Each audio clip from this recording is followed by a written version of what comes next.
Playing cards, they see. I'm only slagging, don't mind me. I'm only here to tell you the whole story.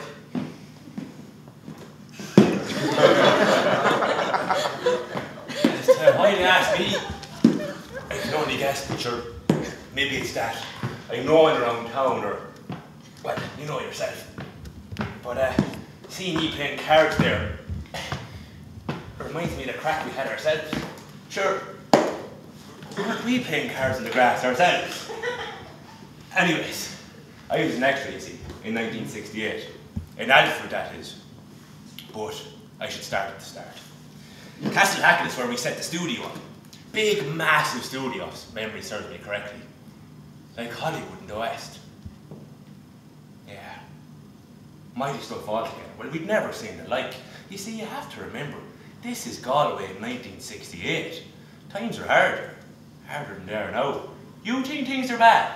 Back then there weren't much to do except emigrate or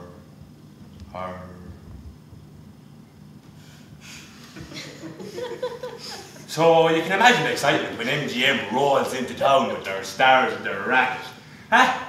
Driving around the big fancy sports cars, and the main man, what's his name? David Hemmings. Wasn't he zooming about with a speedboat in the bay? It was madness altogether. That's what they used to call them, MGM. Money gone mad. They must have spent millions on the project. No expense was spared. And sure, wasn't David Hemmings there going around the speedboat in the bay? Mighty stuff altogether. Crazy. They went all out to create this epic on the first king of England, Alfred, and his battles with the Danes, or the Vikings. We used to always call them the Danes. You don't know why.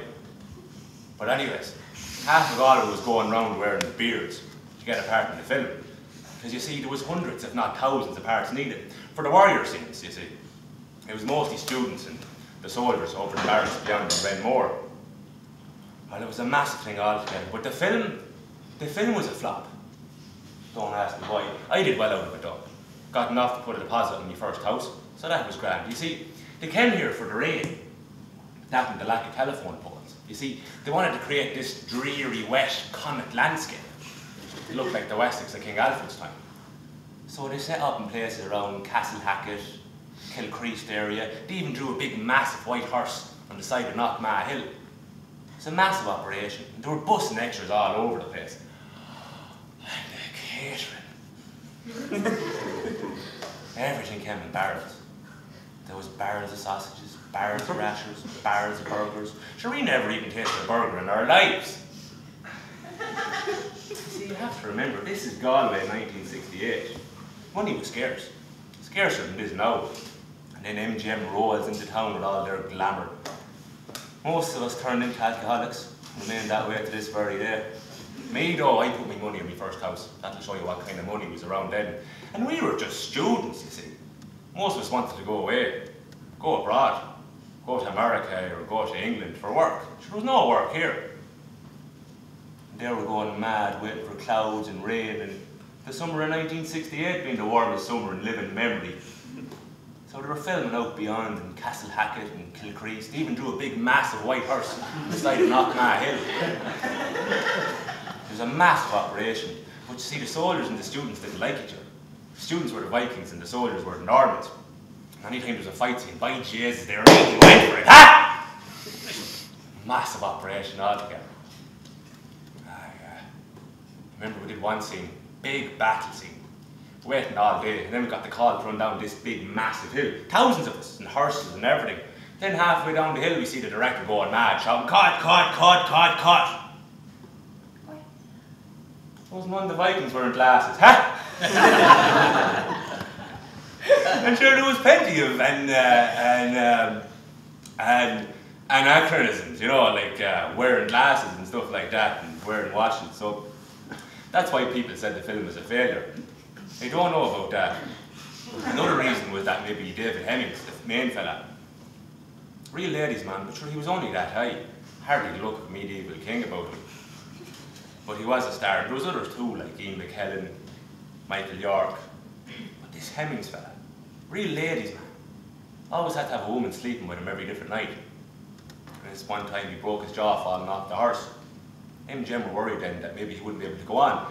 And then they were worried that he would look different in the scenes before he had the accident. There was also a rumour going around that maybe one of the husbands or the wives had given an old slap for himself, you know, because he wasn't very popular, you know. So the story goes that he was recovering in a hospital, the Bonsecour out in Renmore. He was recovering in a hospital with one run by nuns there. He was getting frisky at one of them, you know, because he was a real ladies' man. I'd have a different woman sleeping with him every night. I heard he was married to her as well, huh? But anyways, the story goes, right? And this is only a story, but the story goes that he tried to talk the nurse into getting one of his woman friends to stay the night with him. Well, didn't the sister put him straight, saying there'd be no one sleeping here as long as he was in their care. He wasn't used to be spoken like that at all. He had a way about him. A lot of charisma and swagger. Did a bit of work with a charity as well. Till some lad went away with the money, but that's a different story. And I couldn't blame him anyways. He was only taking the money that was given to him. Hemmings, that is. And he got put up in a castle as well. Or in Moore Castle, I think it was. And sure, it was MGM doings that were pumping money into it. Spending like there was no tomorrow. Not that I'm complaining or anything. But the pay was money for nothing. And that's what one lad used to call him. MGM, money gone mad. And then the students decided to go on strike. You see, there was all different kinds of pay. There was part-time pay, and he got paid more if he could ride a horse. Then half of Galway went around saying they could ride horses, when they couldn't. And sure, the soldiers as well got paid more, so the students said they complain about it. So, the start of this scene, the director shouts, action. And they were supposed to go, and tan, and tan, and tan, and tan, and tan, and tan. But instead, they shouted, more money, more money, more money, more money, more money, more money. Ruining the scene, and they all got fired after that. One more thing I'll tell you before I go. There was this horse they were training how to fall. Now with all the money and painting the grass green and all that sort of madness, they only had one stuntman between them all. And so they were trying to train this horse to fall in front of the camera. And he tried everything and for ages, but the horse just wouldn't fall. You see, he didn't have enough time. I think they named the horse after that. They called him Failure. Not a good one. The horse wouldn't fall. Failure. Anyways, good luck now.